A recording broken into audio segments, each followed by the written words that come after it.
The Taliban, Al-Qaeda, ISIS, Saddam Hussein, what do they all have in common? American weapons, American training, American dollars. The United States built the very monsters it now fights. This is not conspiracy theory. This is declassified, documented history. The CIA armed the Mujahideen in Afghanistan throughout the 1980s. Those same fighters became Al-Qaeda.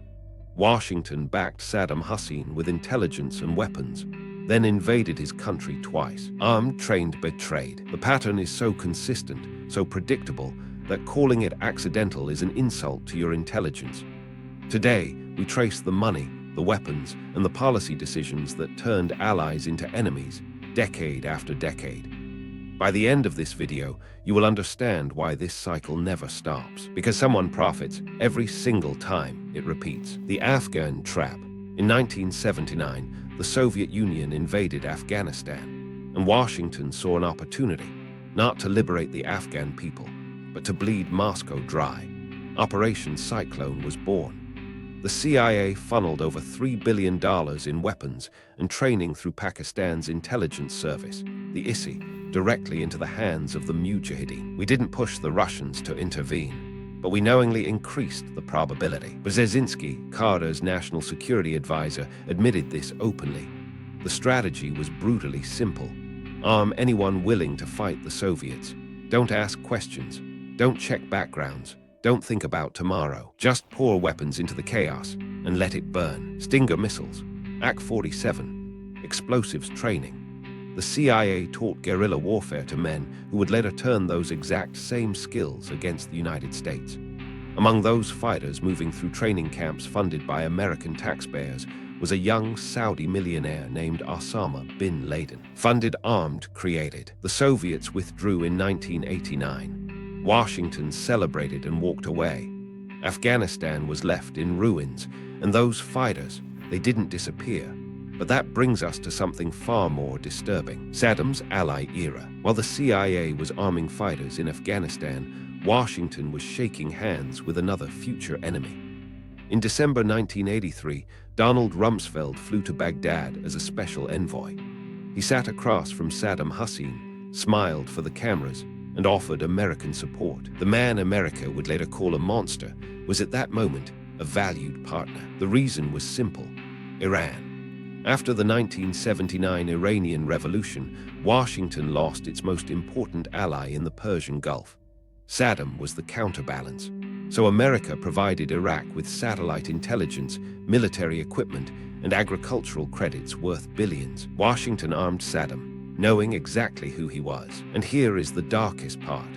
When Saddam used chemical weapons against Iranian soldiers and Kurdish civilians, Washington looked the other way.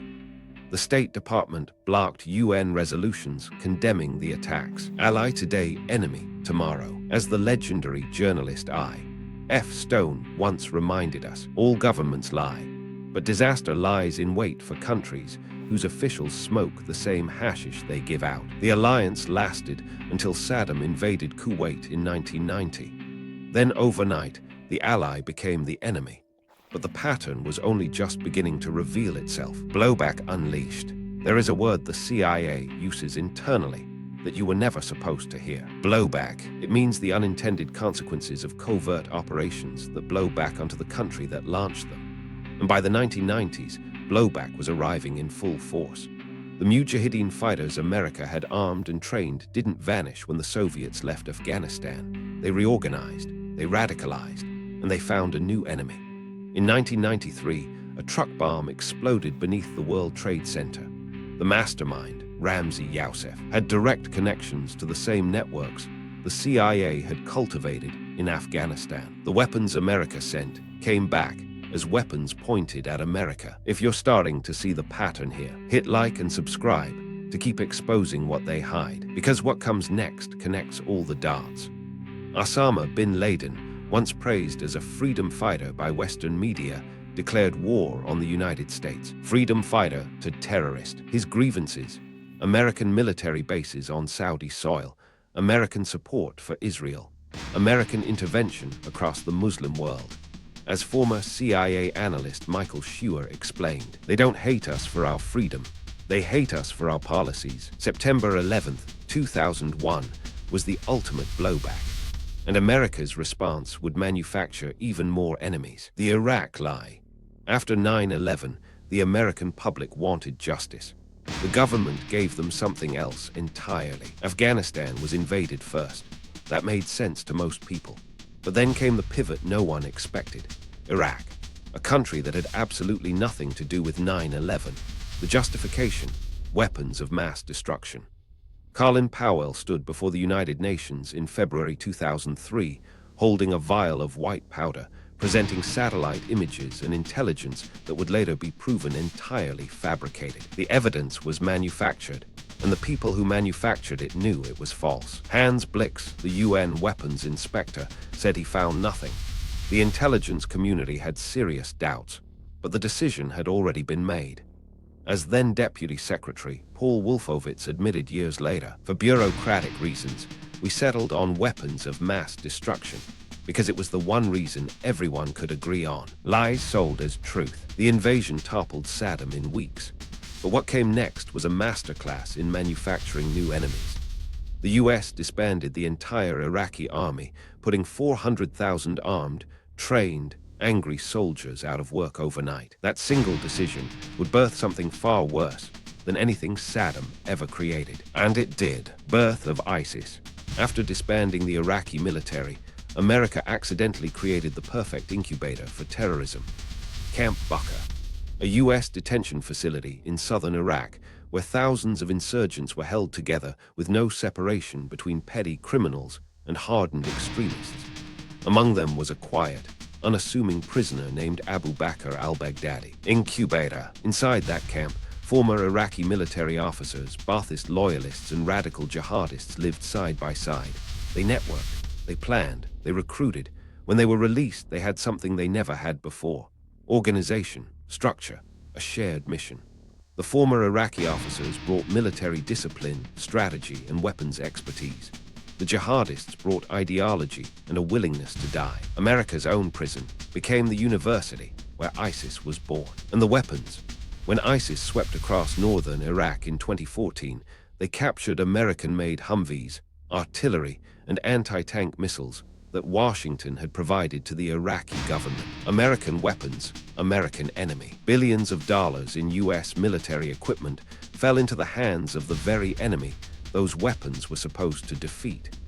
As journalist Patrick Cockburn documented, ISIS is partly a creation of the United States, born out of the destruction of the Iraqi state. The pattern was now undeniable, but it extended far beyond Iraq. Libya shattered. After 9/11, something remarkable happened. Muammar Gaddafi, Libya's dictator and former international pariah, came in from the cold. He surrendered his nuclear weapons program. He paid compensation for the Lockerbie bombing. He opened Libya's oil fields to Western companies. He did everything Washington asked. We came, we saw, he died. In 2011, NATO intervened in Libya's civil war. Gaddafi was overthrown and killed in the street. Clinton laughed about it on camera, but what replaced Gaddafi was infinitely worse. Libya became a failed state overnight. Slave markets opened in Tripoli, where human beings were bought and sold in a country NATO supposedly liberated. Weapons from Gaddafi's vast arsenal flooded across Africa and the Middle East. Manpads, rocket launchers, and military explosives ended up in the hands of jihadist groups across the Sahel region. 1. Gaddafi surrendered his weapons program as requested. 2. NATO intervened to remove him anyway. 3. Libya collapsed into permanent chaos. 4. His weapons spread to terrorist groups across Africa. The lesson every dictator on Earth learned was devastatingly simple. Never give up your weapons. Never trust American promises, because cooperation with Washington is no guarantee of survival. But speaking of broken promises, the next case might be the most cynical of all: the Syria trap. If Libya was a cautionary tale, Syria was the sequel nobody needed.